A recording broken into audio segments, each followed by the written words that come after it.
C'est en 1906 que le prince Albert Ier, l'un des plus ardents promoteurs de l'océanographie moderne, fonde l'Institut océanographique. Navigateur passionné et défenseur visionnaire des sciences au service de la paix et du progrès, il souhaite créer un outil au service de la connaissance de l'océan. Le musée océanographique de Monaco voit le jour en 1910. Et un an plus tard, la Maison des Océans ouvre ses portes au cœur du quartier de l'Université à Paris. Ces deux bâtiments emblématiques permettent aujourd'hui encore à l'Institut océanographique de mener sa mission de connexion entre l'homme et l'océan en rassemblant la communauté scientifique, les décideurs et le grand public.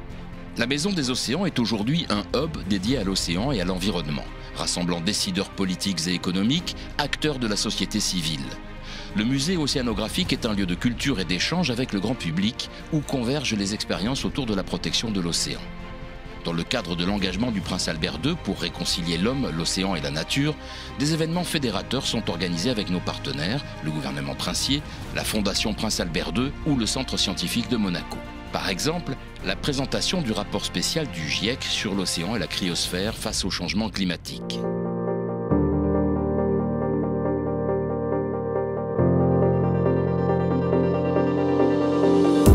La Monaco Blue Initiative est une plateforme de prospective et d'initiative.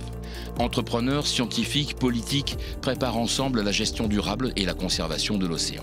Les dirigeants des grands organismes européens de sciences marines ont constitué la Fédération de Monaco des sciences pour l'océan pour renforcer collectivement la portée des sciences marines dans la société.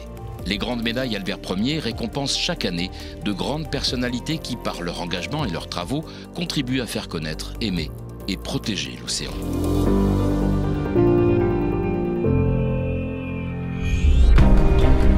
Pour émerveiller et mobiliser ses 650 000 visiteurs annuels, le musée océanographique de Monaco propose une expérience unique, combinant le vivant, l'art et la science, aujourd'hui complétée par les dernières technologies numériques, à l'instar de Monaco et l'océan, un espace digital dédié à l'engagement des princes de Monaco en faveur de la protection du monde marin, et d'immersion, nouveaux dispositifs interactifs qui permettent aux visiteurs de plonger à la rencontre des espèces emblématiques de la Grande Barrière de Corail.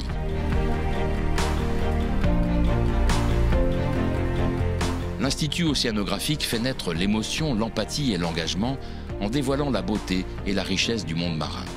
Le Snapper Club propose aux plus jeunes, sur une semaine, une expérience exceptionnelle de l'océan. Grâce au Snapper pour tous, des enfants en situation de handicap ou de difficultés sociales bénéficient aussi d'une initiation à l'océan.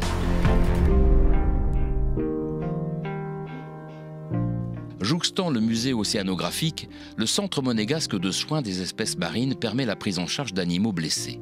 Il contribue directement à la conservation de la faune méditerranéenne ainsi qu'à la sensibilisation du public. Découvrir, comprendre, protéger, travailler. L'Institut océanographique permet à chacun de vivre l'océan.